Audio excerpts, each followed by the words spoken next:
talk about the difference between going to Michigan as a young team 2 years ago and what this team is built like as you head into Texas? The biggest difference, I'd say, like the spiritual level of this team and how close we're bonding, how close we are to God. Like, we want to give all the glory to God in this whole entire season, give the glory to Jesus Christ. Like, we are very, very tight as a group right now. And, you know, we're going down to a good opponent, a great opener, great team.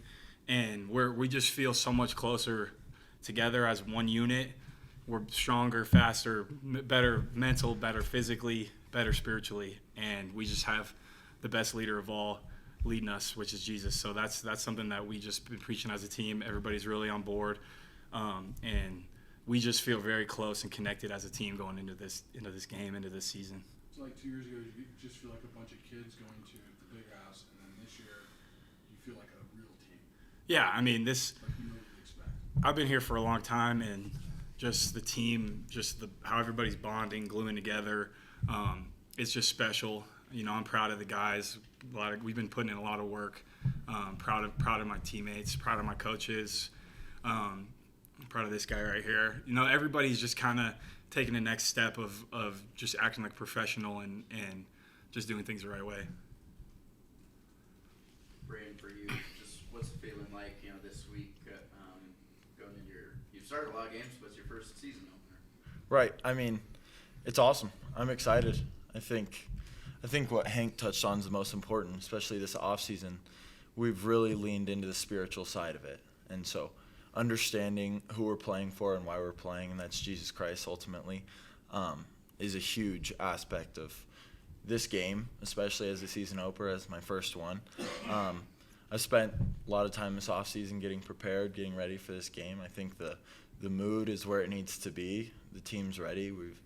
We understand our assignment, our job, and we know we need to go in there and just execute, and it should turn out the way we want it to. Texas, obviously, being a playoff team last year, this will be a really big test for you guys week one. Just to kind of set the season off there, is that exciting? Is it nerve-wracking? Or what are you really looking at this Texas game? I see it as an opportunity. It's a huge opportunity, obviously. It's awesome to get in there and go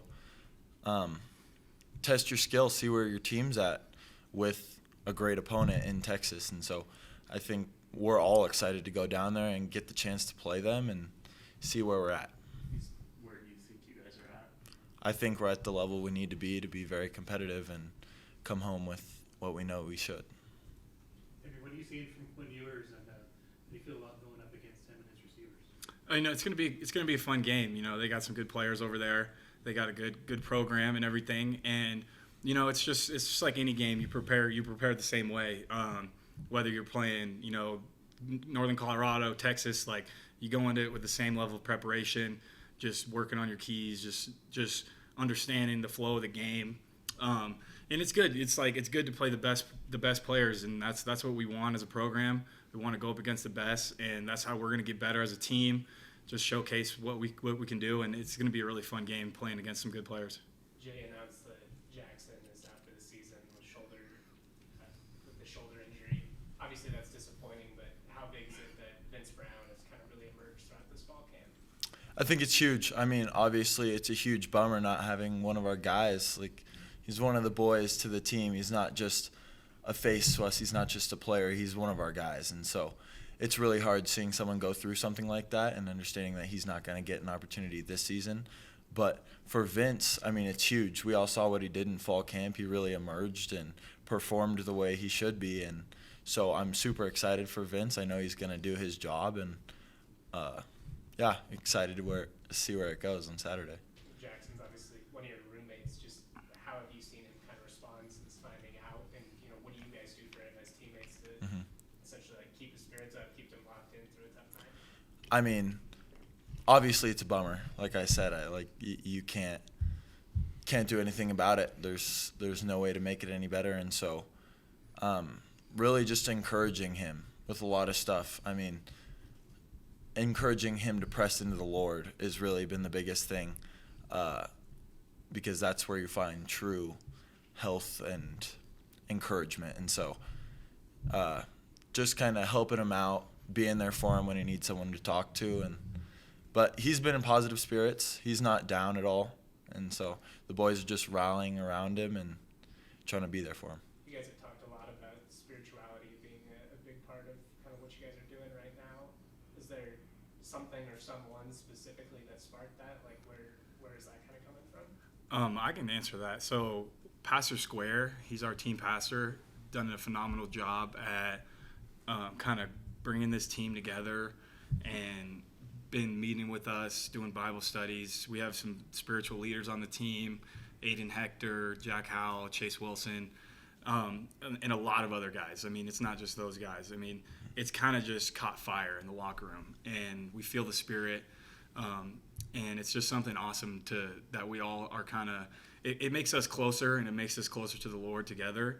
And, you know, it's different for everybody. Everybody's kind of at a different spot, and that's okay, and everybody has different views and opinions, but we're all just trying to give the glory to God, and that's something that we've been working towards as a team. And, like, Pastor Square does an amazing job with us, just preparing our spirit and just giving us spiritual meals and kind of just denying our fleshly desires and just trying to really, really be closer to God. And that's something that as a team that we're really working on. And that's like, as we go on throughout the season, like that's going to be our message continuing on. Both of you during camp have had the chance to have the in-helmet communication in your ear. I'm curious, what's it been like for both of you? How big of an assist do you find it to be or not? I mean, from my perspective, it makes everything more efficient. It's pretty awesome just being able to cover up your ears and you're basically on the phone with coach. And so you can relay stuff really quickly, make huddles a lot more efficient, and kind of I've noticed the offense moves pretty smooth when we're able to just I hear something from coach, relay it to the offense, and we're going. Do you ever wish you could communicate back? Yes, 100%. What's it been like for you, and how's it used defensively? Defensively, I mean, I'm not usually the green dot guy, but you know, the linebackers have been doing a really good job communicating. It gives, you know, Coach Banks an opportunity to, you know, give us if he needs to make a call quick or make a little quick check. They've been doing a good job. I think Chase is the green dot guy going into game one, and so that'll just be good. He does a great job at it. It just makes communication easier for us, and realistically, it's the same as getting a call. So we've been trying to just focus on communicating. Everybody communicating, not just the green dot guy. Everybody's talking every single play. We're all locked into our key, locked into motions, adjustments, shifts, everything that we need to see before the snap, all the communication we need to have before the snap.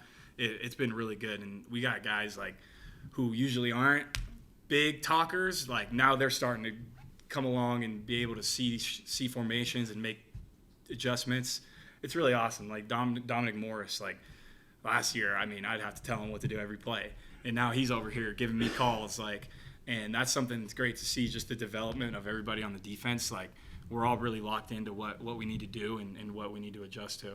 Is it a lot louder group, like just from watching practices? I don't know. It just seems like more often than I recall in the past. I just hear a lot of chatter, pre-snap chatter. Absolutely, and that's something Coach Banks has been really emphasizing, and our whole defense has been emphasizing, just communicating. Like that's really important. We're all on the same page, so before the snap, nobody's going to be wondering what's about to happen. Like we're all making alerts, making checks, and everybody's now starting to do it, and it's really good. It's really cool to see guys kind of develop into like a more vocal role on the field. Braden, you said there'd be times you would like to talk back to coach, or there are also times you'd like to turn that off. I say yes jokingly, but no, I think the more communication I can have with coach, the better. I mean, he sees it from a different perspective than I do, and it's always good to have another perspective. And so when I'm able to have coach who's been coaching for Lord knows how many years in my ear during the game, it's honestly a blessing. Also, a couple weeks ago, he came in here and described you as a Banny Rooster. Have you ever heard that before? Do you even know what that is? I have no idea what that is. That's what No. we kind of figured, but I was just curious. You Rooster. guys were pretty good in the 2-minute offense last year, but obviously the rule changes. There's now a 2-minute warning, 2-minute timeout. Do you have any thoughts on that? And is it kind of comforting maybe having, just knowing you have another stoppage in your back pocket? I mean, I think we haven't played a game with it yet, so it'll be I'll have a better answer for you after the fact. But I think it'll definitely be beneficial if we need it during the game. I think it'll definitely bring in a kind of different dynamic than it has before, having that timeout with 2 minutes left. But I could see how it'll definitely be beneficial in some situations. Do you guys have any thoughts on the updated alternate uniforms, the new State Pride and Bag Day? Oh yeah, those are sweet. Those are sweet. They're awesome. Yeah, those are cool. Ask a little bit about this. You've been to, like, when you played in Michigan, a lot of people from the outside world, they consider these experience games.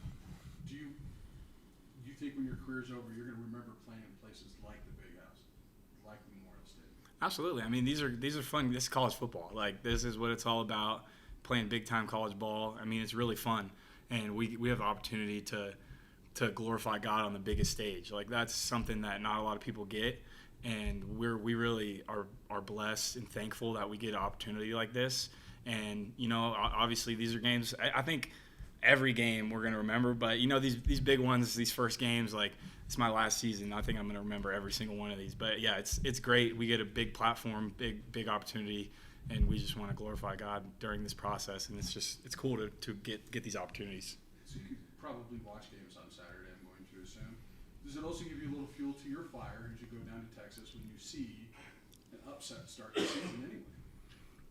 100%. I mean, we're looking at it like game one. It's just game one for us.